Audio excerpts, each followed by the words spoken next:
summer holidays kannu call GT Holidays ku pannu. GT Holidays, South India's #1 travel brand. GUVI, இந்தியாவின் தலை சிறந்த vernacular edtech brand, skilling everyone everywhere.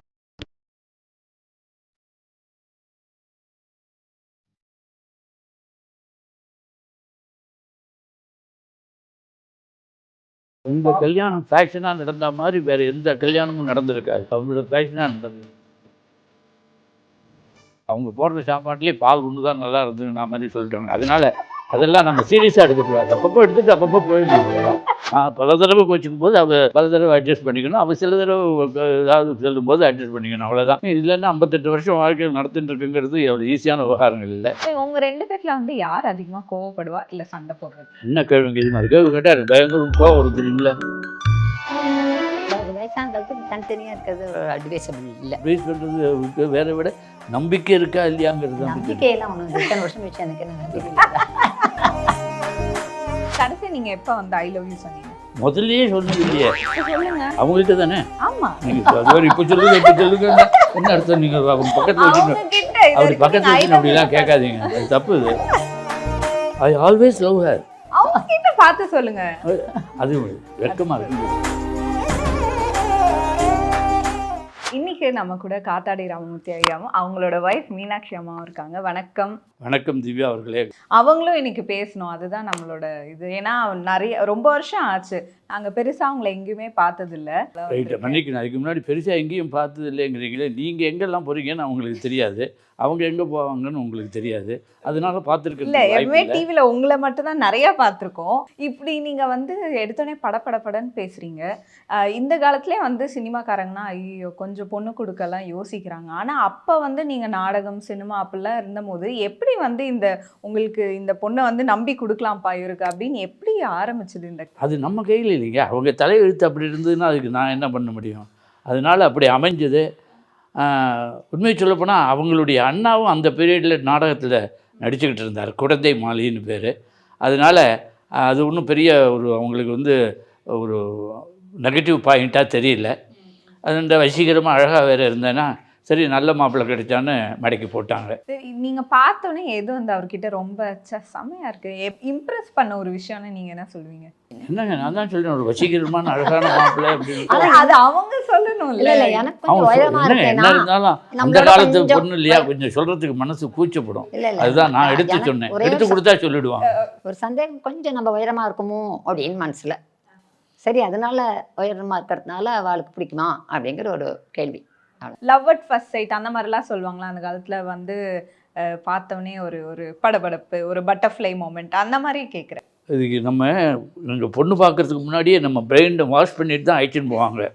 ஓ, அதனால பொண்ணுதான் இது பொண்ணு தானுங்கிறது கம்பல்சரியாக சொல்ல மாட்டாங்க, சொல்லாமல் சொல்லிவிடுவாங்க. நாங்கள் ஃபேமிலியெலாம் பற்றி விசாரித்தோம். ரொம்ப நல்ல பொண்ணு, அவங்க ஃபேமிலி நல்ல ஃபேமிலி. அதில் மூத்த பொண்ணு, அதுக்கப்புறம் 2வது பொண்ணு, அதுக்கப்புறம் 2 பொண்ணு இருக்குது ஆகும்னு சொல்லிட்டாங்கன்னா சரி மச்சினிகள்லாம் இருக்காங்களேன்னு ஒரு சந்தோஷத்தில் சில சமயம் ஒத்துக்கிறது உண்டு. சரி, இந்த கல்யாண கதைக்கு வரும். இப்போ வந்து கல்யாணம் வந்து நிறையா ஃபேஷன் ஆகிடுச்சு கல்யாணன்றது. அதாவது நார்த் இந்தியாவில் பண்ணுறது இங்கே பண்ணுறாங்க, அந்த மாதிரி எல்லாமே கலந்துட்டாங்கன்னா அப்போல்லாம் வந்து கல்யாணம்னா நிறைய ப்ரொசீஜர்ஸ் இருந்திருக்கு. எங்கள் கல்யாணம் ஃபேஷனாக நடந்த மாதிரி வேறு எந்த கல்யாணமும் நடந்திருக்காது. அவ்வளோ ஃபேஷனாக நடந்தது. 3 கல்யாணம் அட் எ டைம். அப்படியா? ஆமாம். இவங்களுடைய கசின் 2 பேர் எல்லாருக்கும் கல்யாணம். மாப்பிள்ளை எழுப்பும்போது ஒரு காரில் 3 பேர் 3 மாப்பிள்ளைகள். அதில் வந்து எனக்கு கன்ஃபியூஷன் ஆகிடக்கூடாதுன்னு ஒரே பயத்தில் தான் இருந்தேன் வழியே. எங்கேயா கேள்விப்பட்டே இருக்க மாட்டீங்க. 3 கல்யாணம் அட் எ டைம். ஒரே மேடையிலையா? ஒரே மேடையில், பக்கத்தில் ஒரே முகூர்த்தத்தில். அவ்வளோதான். உங்களுக்கு ஏதாவது ஆசை இருந்ததாம்மா, சார் நம்ம தனியாக கல்யாணம் பண்ணிக்கலாம் 3 பேர்த்தோட உட்கார வச்சுட்டாங்களே, அந்த மாதிரி ஏதாவது இருக்கா? எங்கள் ஃபேமிலி ஜாயின்ட் ஃபேமிலி. ஏன்னா எங்கள் சித்தப்பா பொண்ணு நானும் ஒரே, எங்கள் அக்கா எங்கள் வீட்டில் எல்லாமே தனி கல்யாணம். அவங்க வீட்டில் எல்லாம் 2 கல்யாணம், எங்களுக்கு 3 கல்யாணம், சில கல்யாணம் 4 கல்யாணம். அப்படியா? அதனால் வந்து அது அவங்களுக்கு அதிசயமே இல்லை. ஏன்னா அவங்க பெண்கள் கல்யாணத்துக்கெல்லாம் செலவு ஜாஸ்தியாகும். 4 கல்யாணம் 3 கல்யாணம் சேர்த்தா மாதிரி பண்ணிட்டா அவங்க கிராமத்தில் தான் பண்ணுவாங்க. அநேகமாக அந்த கிராமத்துக்கு வரவங்க வந்து ரொம்ப கஷ்டப்பட்டு வரணும். இப்போ சிட்டியில் வர மாதிரி டிராஃபிக்கில் வர்ற மாதிரி அப்போ வந்து இடமெல்லாம் கண்டுபிடிச்சி ரோடெல்லாம் வளைஞ்சு அங்கெல்லாம் வயல் வறுப்பலுக்கு நடுப்பது தான் ரோடு. அது மாட்டுக்கு இப்படி வளைஞ்சு போகும். அதெல்லாம் பிடிச்சி வரதுங்கிறது கொஞ்சம் கஷ்டமான காரியம். அதனால் இப்படி வச்சுட்டா சௌரியமாக போயிடும் அவங்களுக்கு. ஆனா இந்த கல்யாணத்துல வந்து என்ன மாதிரி விஷயங்கள்லாம் இப்போ இந்த காசி யாத்திரை இந்த மாதிரிலாம் சொல்றாங்கல்ல, ட்ரெடிஷ்னலாக எல்லாமே நடந்தது. அதில் என்னென்னா அப்போ ட்ராமா ட்ரூப் நடத்திட்டு இருந்ததுனால பாக்கி 2 பேரும் அவங்க மாப்பிள்ளைகளும் அவங்களுக்குள்ள கொஞ்சம் ரிலேஷன் முன்னாடியே உள்ள உறவு. நான் ஒருத்தந்தான் வெளி மாப்பிள்ளை. அண்டு ட்ராமாவிலேருந்து என்னோட 15-20 ஆர்டிஸ்ட் வந்தாங்க. அவங்க தான் அட்டகாசம் பண்ணாங்கன்னு கேள்விப்பட்டேன்.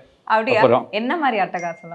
என் பேரை சொல்லி ராத்திரி 10:30 மணிக்கு மேலே போய் இவங்க சீட்டாடின்னு இருக்க போது பால் கேட்குறாரு மாப்பிள்ளை அப்படின்னு சொல்லி அது மாதிரிலாம் சொல்லி பண்ணிட்டாங்கன்னு கேள்விப்பட்டேன். பட் அப்புறம் சொன்னபோது இன்ட்ரெஸ்டிங்காக இருந்தது. ஆனால் அவங்களுக்கு வந்து அது பெரிய விஷயமா தெரில. அது டேக் இட் ஈஸி, அவ்வளோதான். என்ன பண்ண முடியும்? இந்த மாதிரி கம்ப்ளைண்ட்ஸ்லாம் வந்ததாமா? ஏதாவது மாப்பிள்ளை வீட்டிலேருந்து இப்படிலாம் அலப்பறை பண்ணுறாங்க? அடிக்கடி பால் மாத்திரம் நிறையா கேட்டு வந்து பால் வாங்கி சாப்பிட்டு இருந்தாங்க. நான் கூட கேட்டேன், ஏன்னா பால் அடிக்கடி கொடுத்துருக்கேன்னு. அவங்க போடுற சாப்பாட்டிலே பால் ஒன்று தான் நல்லா இருந்தது நான் மாதிரி சொல்லிட்டாங்க. அதனால் அதெல்லாம் நம்ம சீரியஸாக எடுத்துக்கூடாது. அப்பப்போ எடுத்துகிட்டு அப்பப்போ போயிடணும், அவ்வளோதான். இப்படிதான் எப்பயுமே சொல்லுவார். ஆனால் சாப்பாடு அதெல்லாம் நம்ம ரியலாக நினச்சக்கூடாது. ஒரிஜினலாக எங்கள் வீட்டு சாப்பாடு ஃபர்ஸ்ட் கிளாஸ். நான் சும்மா வேடிக்கைக்கு தான் சொன்னேன். அதான். ஸோ இந்த ஒரு விஷயம் கண்டிப்பாக வந்து நீங்கள் மேரேஜ் லைஃப்பில் கடைப்பிடிக்கணும் அப்படின்னா வந்து நீங்கள் எதை சொல்வீங்க? ஒருத்தர் புரிஞ்சுக்கிட்டு தான் கொஞ்சம் அட்ஜஸ்ட் பண்ணிக்கணும், விட்டு கொடுக்கணும். சில சமயம் அவங்க கோச்சிக்கும் போது நான் பேசாமல் ஒதுக்கி போடும். நான் கோச்சிக்கும் போது நான் பல தடவை கோச்சிக்கும் போது அவள் பல தடவை அட்ஜஸ்ட் பண்ணிக்கணும். அவள் சில தடவை ஏதாவது சொல்லும்போது அட்ஜஸ்ட் பண்ணிக்கணும், அவ்வளோதான். இல்லைன்னா 58 வருஷம் வாழ்க்கையில் நடத்திட்டு இருக்குங்கிறது எவ்வளோ ஈஸியான விவகாரங்கள் இல்லை. ஒருத்தர் புரிஞ்சுக்கிறதுங்கிறது அது தானாக ஆட்டோமேட்டிக்காக வந்துடும். அது பழகும்போதே தெரிஞ்சு போகிறோம் அவங்களுக்கு என்ன பிடிக்கும், என்ன பிடிக்காது, என்ன செஞ்சால் பிடிக்காதுன்னு. அவங்களுக்கு ஆன்மீகத்தில் நிறையா ஈடுபாடு உண்டு. நமக்கு அவ்வளோதான். அப்பப்போ சாமி கும்பிட்டுட்டு போகிறதோடு சரி. அதனால் அது அவங்க லைனில் போகிறத விட்டுருது. அது போய் இன்னும் இடைஞ்சல் பட்டுறதில்லை. நீங்கள் சொல்லுங்கள். அதை விட்டு கொடுத்து போகிறது தான். ஏதோ ஒரு சமயம் மனசை இதாக வந்தால் கூட அதோட சரி, அதோட விட்டுட்டு அப்புறம் சாதாரணமாக டீல் பண்ணிட்டு போக வேண்டியது. அதுக்கு கோச்சின்னு மூஞ்சி தூக்கி வச்சு உட்காந்துருக்கிறது அதெல்லாம் கிடையாது. உங்கள் 2 பேரில் வந்து யார் அதிகமாக கோவப்படுவா இல்லை சண்டை போடுறது யார்? என்ன கேள்விங்க இது மாதிரி கேள்வி கேட்டால் எனக்கு பயங்கரம் கோவம் வரும், தெரியுமில்ல? இதுலேருந்து அவ்வளோதான். கோவம் வரும்போது சாதாரணமாக யார் கோவப்படுறாங்களோ அவளை பேச விட்டுட்டு யார் மேலே கோவப்படுறாங்களோ அவங்க மௌனமாக இருந்தாலே அந்த கோவம் ஆட்டோமேட்டிக்காக குறைஞ்சிரும். கோவமே படக்கூடாதும்பாங்க. கோவமே படக்கூடாதுன்னா அப்புறம் மனுஷனே இல்லை.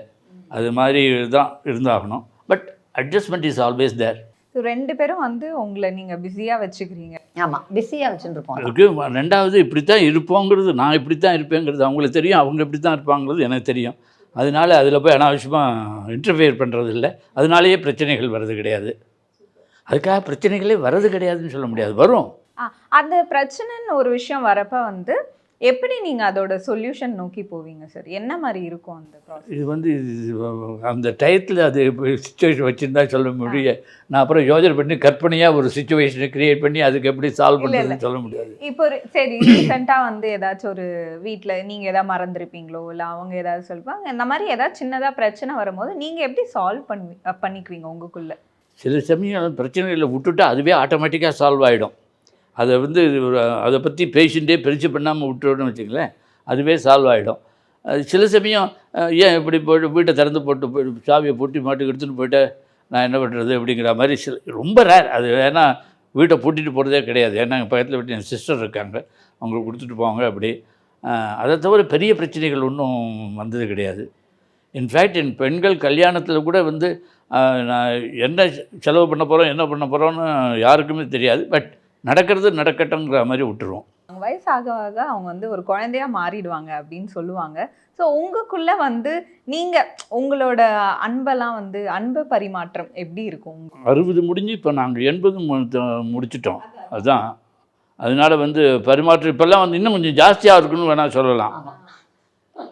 அதாவது ஒருத்தர் மேலே ஒருத்தருக்கு உள்ள ஒரு அக்கறை வயசாகிடுச்சுங்கிறதுனால இப்போ அவங்களுக்கு இப்போ ரீசெண்டாக உடம்பு சரியாகலன்னா எப்படி எது டெய்லி விசாரித்து அவங்களுக்கு அதுக்காக ஏதாவது ஹெல்ப் வேணுமாங்கிறத பண்ணுறது அப்படிலாம்.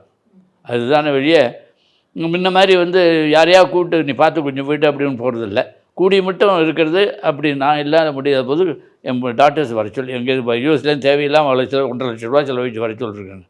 என்ன அவங்க இருந்தால் தான் இவங்களுக்கு ஒரு திருப்தி, அவங்களுக்கு ஒரு திருப்தி. அவளுக்கும் வந்து அப்படி ஆகிட்டே நாங்கள் வரோன்னு சொல்லிவிட்டா, அவளும் நாங்களே வரோன்ட்டோம், இவரும் வானோன்னே சரின்ட்டு வந்துட்டாங்க.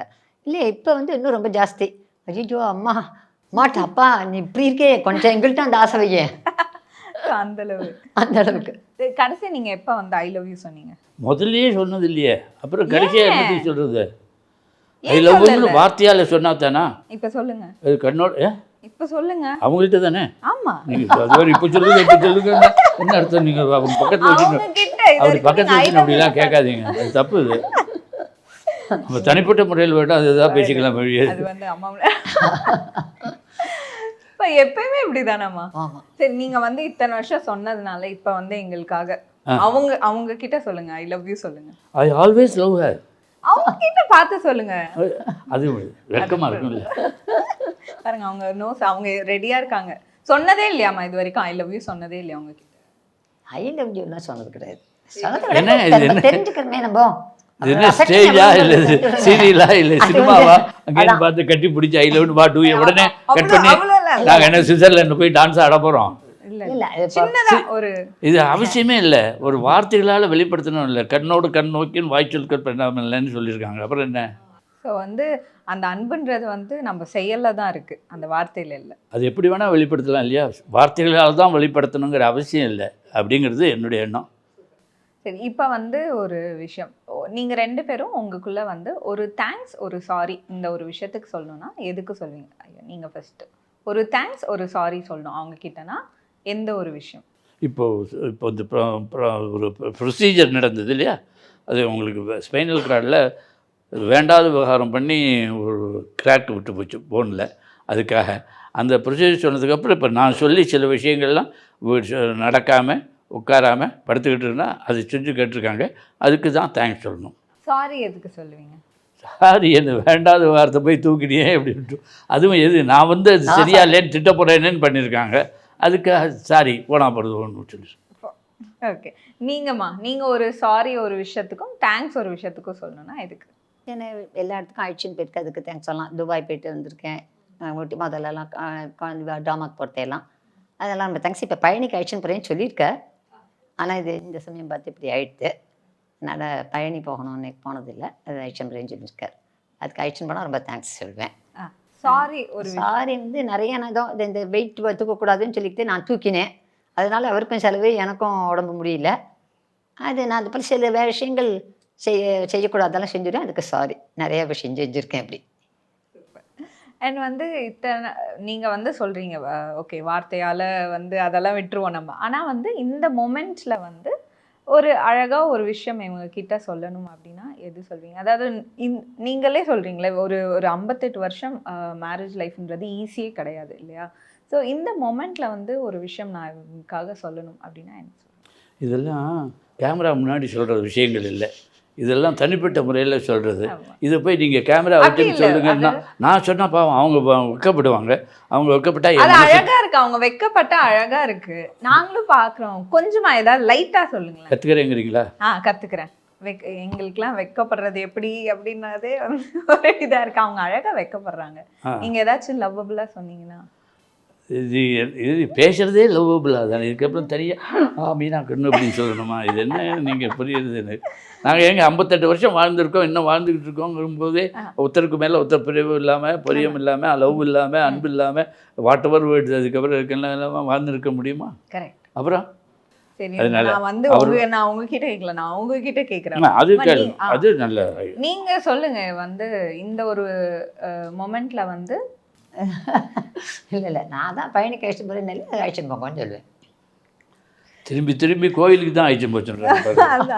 நான் ரொமான்டிக்காக அப்படியே எதிர்பார்த்தானே. ரொமான்டிக்காவா? என்ன ரொமான்டிக்கா ஒன்றும் தெரியல. ரொமான்டிக்காக அவருக்கு என்ன இருக்குன்னே தெரியாது பாவம். நீங்கள் எனக்கு ஏதாச்சும் சொல்லி கொடுத்து நான் ஊட்டி கீட்டியில் எல்லா இடத்துக்கும் அழிச்சுன்னு போய்ட்டுவேன். எல்லாம் போய் எல்லா இடமும் பார்த்துருக்கேன். அப்போ பயணி ஒன்று தான் விட்டு போச்சு எனக்கு, அது போக முடியாது. ஏன்னா டெலிகனேஷன் நான் போகிறதா பிளான் பண்ணியிருந்தோம், அப்புறம் போக முடியாதபடி போயிடுச்சு. அது காசி எல்லா இடமும் போயிட்டு வந்துருக்குறோம். அதனால் அவளுக்கு இருக்கிற ஒரு ஆசைன்னு பார்த்தா இந்த பயணியை தவிர வேறு ஒன்றும் இருக்கிறதா தெரியல எனக்கு. ஆனால் இப்போ கூட இவங்க பொண்ணு கூப்பிட்றா, பெரிய பொண்ணு 2 பேரும் இருக்காங்க, யூஎஸ் போயிட்டு வாங்குறீங்க, போக மாட்டேங்கிறாங்க. ஸோ நம்ம டார்கெட் வந்து பழனி தான் சார். உட்காந்து போகிறது கஷ்டங்கிறது செகண்டரி. என்ன தனியாக விட்டு போகிறது கஷ்டமாக இருக்கான். பார்த்தீங்களா என்ன அன்பு நான் அதில் புரிஞ்சுவேன். இதுதான் வயசான காலத்துக்கு தனித்தனியாக இருக்கிறது அட்வைசபிள் இல்லை. அட்வைஸ் பண்ணுறது வேற விட நம்பிக்கை இருக்கா இல்லையாங்கிறது தான். நம்பிக்கையெல்லாம் ஒன்றும் இத்தனை வருஷம் கழிச்சு எனக்கு என்ன நம்பிக்கை இல்லை. பார்த்தீங்க அவ்வளோதான். நீங்கள் எதுவுமே பண்ண மாட்டீங்க சார், அது அவங்களுக்கு வந்து நல்லா தெரியும். ஸோ அந்த ஒரு நம்பிக்கை தான் வந்து இத்தனை வருஷம் ஒரு சக்ஸஸ்ஃபுல் மேரேஜ்க்கான ஒரு சீக்ரெட்டுன்னு நான் நினைக்கிறேன். இப்போ நாங்கள் பேசின இந்த ஒரு 1/2 hour இதிலே வந்து அவர் இவ்வளோ பேக் டு பேக் கவுண்டர்ஸ் கொடுக்குறாரு, பயங்கரமாக பண்ணுறாரு. ஸோ அவர் பண்ண ஒரு சேட்டை அப்படின்னா நீங்கள் எது சொல்வீங்க? மறக்க முடியாது அவர் பண்ணதுலேயே அப்படின்னா? எப்பொழுதுமே இப்படி தான் சொல்லுவேன். எதுவுமே கொஞ்சம் நிறைய நம்பக்கூடாது அவர் சொல்கிறதெல்லாம். ஏன்னா அது ஆப்போசிட்டாக தான் இருக்கும். அவர் எது வந்து சொன்னாலும் நான் வந்து சரி ஏமாத்திருக்காரு அதை போல் வந்து சொல்லுவார். ஐயோ நான் அதை ரியலாக நிஜமாக முதல்லலாம் நம்பிட்டு இருந்தேன். அதுக்கப்புறம் தான் அவரோட குணம் புரிஞ்சு ஒரு வேண்டே சொல்கிறார் இப்படி அப்படின்னு சொல்லிட்டு அது வந்து ஓகே எக்ஸாஜரேஷன் அதான். ஓகே, அப்படி ஏதாவது ஞாபகம் இருக்கா? ஏதாவது ஒரு இன்சிடென்ட் ஏதாவது 1 or 2 இருந்தால் ஞாபகம் இருக்கும். சும்மா ஏதாவது இருக்கும்ல, ஏதாவது ஒரு நாளைக்கு 3 நாள் பண்ணிட்டு போயிட்டு இருக்கேன். எப்படி ஞாபகம் இருக்கு? 58 வருஷம் நேற்றுக்கு முந்தானத்துக்கு கூட இவர் சொன்னார், சார் என் பொட்டேஷனை நம்பாத அப்பா சொல்கிறத. ஐயோ அப்படியா அப்படி அதெல்லாம் இல்லை, சும்மா சொல்கிறா அப்படி அப்படின்னு சொல்லுவேன். ஸோ இன்னமும் அப்படிதான் அதான். அதனால அது வந்து என் பிரதர் எங்கள் அண்ணா எங்கள் அப்பாவெல்லாம் சொல்லுவாங்க, அவன் அப்படித்தான் ஏதாவது ஒன்று சொல்லிட்டு போவான், ஒன்றும் நம்பாத அப்படின்ட்டுருவாங்க. அதுதான் அவங்க என்ன சப்போர்ட். அன்னிலேருந்து தொடர்ந்து இன்னி வரைக்கும் அது இப்போ பல விதத்தில் எனக்கு சௌரியமாக இருந்தது. எப்படி நல்ல விஷயம், சில விஷயங்கள் சொல்லிட்டா நம்ப மாட்டாங்க இல்லையா, அதனால. ரொம்ப ரொம்ப நன்றி. உங்களை பார்க்கும்போது வந்து நான் நிறையா கற்றுக்கிட்டேன் எப்படி வந்து ஒரு லைஃப் எடுத்துகிட்டு போகணும் அப்படின்றது. அதே மாதிரி பார்க்குற ஆடியன்ஸ்க்கும் வந்து ஐ திங்க் இதுலேருந்து ஒரு டேக்அவே கண்டிப்பாக இருந்திருக்கும். பார்க்கவே ரொம்ப அழகாக இருக்குது. ஸோ வந்து நீங்கள் சுற்றி போட்டுருங்க. ஸோ இவ்வளோ தூரம் உங்களுடைய டயத்தை ஸ்பெண்ட் பண்ணி எங்களை வந்து என்னையும் மனைவி மீனாட்சியும் வந்து இன்டர்வியூ எடுத்ததுக்காக கலாட்டா டிவிக்கு என்னுடைய வணக்கங்கள். Summer holidays kannu call GT Holidays ku pannu. GT Holidays, South India's #1 travel brand. GUVI, இந்தியாவின் தலை சிறந்த vernacular edtech brand, skilling everyone everywhere.